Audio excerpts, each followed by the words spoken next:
Lag BaOmer, nous allons poser deux questions et essayer de répondre par une histoire.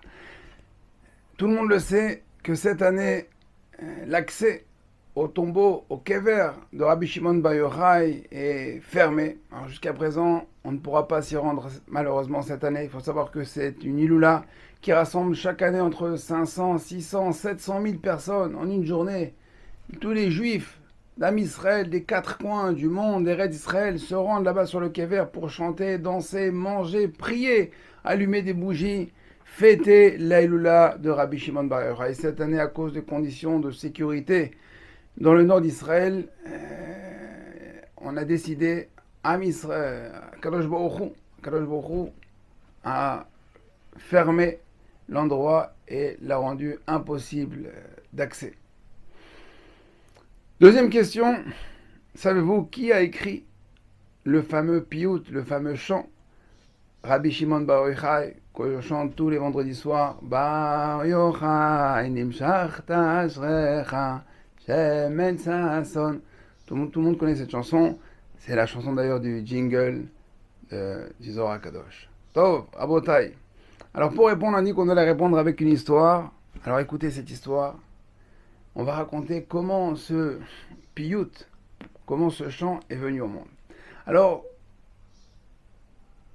ce chant a été écrit par Rabbi Shimon Lavi. Rabbi Shimon Lavi a vécu il y a à peu près, il vivait à l'époque du Harizal, donc dans les années 1500. Il est né en Espagne et très jeune, lui et sa famille ont été expulsés d'Espagne et il est arrivé au Maroc à Fès. Là-bas, il a grandi, il a étudié la Torah et plus particulièrement, il a excellé dans l'étude de la Kabbalah. Il a écrit un sefer, un livre qui s'appelle Ketem Paz. Ketem Paz qui explique le pshat du Zohar. Et donc, après avoir écrit ce sefer, il a décidé d'entreprendre un voyage en Eretz Israël et plus particulièrement à Méron pour rendre cet ouvrage sur le kever, sur le tombeau de Rabbi Shimon Bar Yochai, en l'honneur de Rabbi Shimon Bar Yochai, en l'honneur d'Akadosh Baruch Hu. Donc imaginez à l'époque, c'était pas de prendre un simple avion, c'est les chevaux, les chameaux, les ânes, les bateaux, bref, un vrai voyage. Donc il part en voyage du Maroc, de Fès, jusqu'en Eretz Israël. Et sur le voyage, il y a eu des petits problèmes et il a dû s'arrêter en Tripoli. Il arrive en Tripoli là-bas et le Shabbat, le premier Shabbat, il cherche un Bet HaKnesset il rentre dans la Bet HaKnesset pour prier Arvit. Il fait la tfila, il fait Arvit, il finit sa Hamida et il voit qu'autour de lui les gens continuent à prier. Alors lui, imaginez, lui c'était déjà un grand rabbin, un rabbin Mekoubal, qui prie avec les kavanotes, l'intention et la ferveur. Et il voit que les gens continuent à prier. Alors il regarde dans leur sidour et il voit qu'ils sont en train de prier la prière d'un vendredi soir, d'un prière du soir classique. Alors là, il se dit peut-être que je me suis trompé, peut-être qu'on n'est pas vendredi, peut-être que c'est pas Shabbat, peut-être que... Et il voit quand même que les gens sont habillés avec des vêtements de Shabbat. Bon, il attend que tout le monde termine. Il leur pose la question, il dit mais c'est normal ici que tout le monde prie la prière de Chol, la prière de la semaine. Aujourd'hui c'est Shabbat. Il dit non, vous savez, nous on connaît qu'une seule tfila, c'est celle-ci. Dès qu'on se rend à la Bet HaKnesset, à la synagogue, on prie la même tfila. Il dit ou pas. Donc alors je vais vous expliquer. Donc il y a la tfila de la semaine. Il y a Shacharit, Mincha, Arvit, puis il y a la prière du vendredi soir de Shabbat, celle du samedi matin, Moussaf, Mincha. Ah bon. Et alors elle explique un peu les brachot, et ils voient en fin de compte qu'il est tombé dans une communauté qui ne connaissait rien. Ils étaient massoratistes, ils étaient traditionnalistes, ils se rendaient à la synagogue, mais au niveau des halachot, il y a eu une perdition. Au niveau de la transmission, ils ont gardé des choses, mais avec le temps, ça s'est estompé.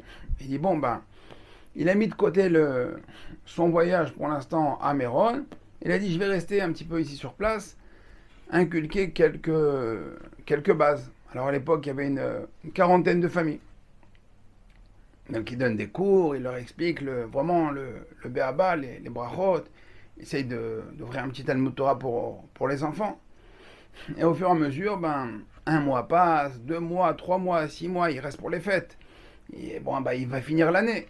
Et il passe encore une année, et Baruch Hashem, il comprend qu'il ne peut pas, partir de là-bas. Mais il a de côté son Sefer, le Ketem Paz, qui devait remettre là-bas à Méron.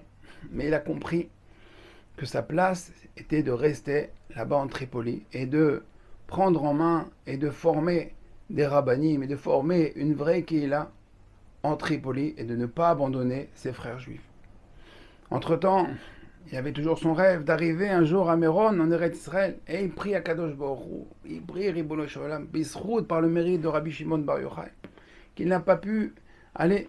Et il écrit un poème, il écrit un piyut, ce fameux Bar Yochai, Nimshach, Taj, qui forme les acrostiches, vous verrez dans votre sidour, Shimon Lavi, avec son nom, et il écrit avec de tout son cœur, de toute son âme, de toutes ses tripes, il prie à Kadosh Baruch Hu, il met vraiment tout son désir de se rendre là-bas à Méron et tout son amour pour Rabbi Shimon Bar Yochai et la Torah et le Zohar HaKadosh. Il écrit ce poème et ce chant, il l'apprend évidemment à ses talmidim et ce chant s'exporte au fur et à mesure et il est Niftar, là-bas, il est resté en Tripoli, il n'a jamais pu voir Eretz Israël et Méron. Alors, Rabotai, qu'est-ce qu'on apprend de cette histoire et en quoi ça vient répondre à nos questions? Il est écrit dans la Pirkei Avot, Aser etzono kirtzoncha, kedesh aser etzoncha kirtzono. C'est-à-dire que fais sa volonté comme la tienne, afin qu'il fasse la tienne comme la sienne. En effet, Rabbi Shimon Lavi a compris ce que Hachem attend de lui. Et pas le contraire, il n'a pas attendu ce que lui attend d'Hachem. En général, on attend ce que nous attendons d'Hachem. Non, il faut faire ce qu'Hachem attend de nous. Et c'est ça qu'il a compris. Lui, il avait un désir, il avait un projet, il avait un but.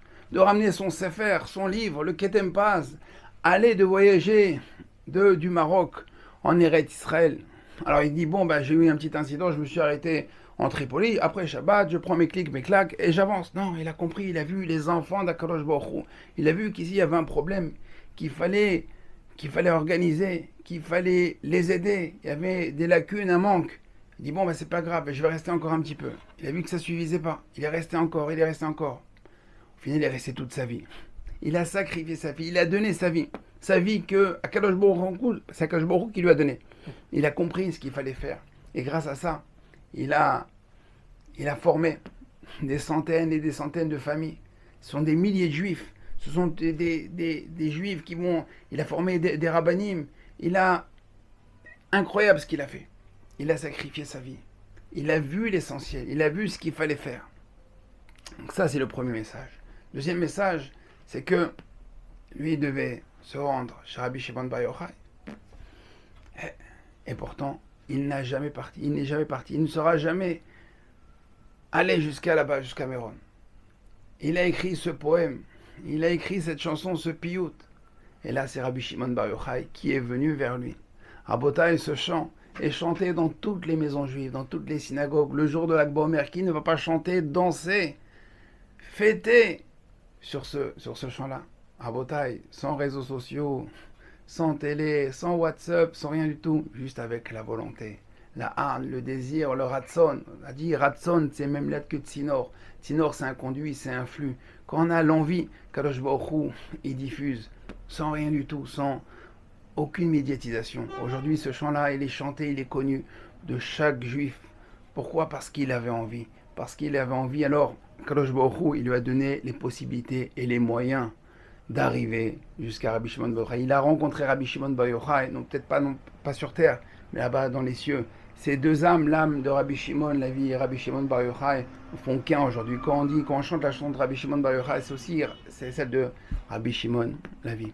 Pour répondre que cette année, malheureusement c'est vrai qu'on ne pourra pas fêter comme tous les ans la Eloula de Rabbi Shimon Bar Yochai à Méron. Celui qui n'a pas eu encore le mérite d'y aller, pas encore comprendre ce qui se passe. Là-bas, je dis, c'est 500, 600, 700 000 personnes qui chantent, qui dansent tous ensemble.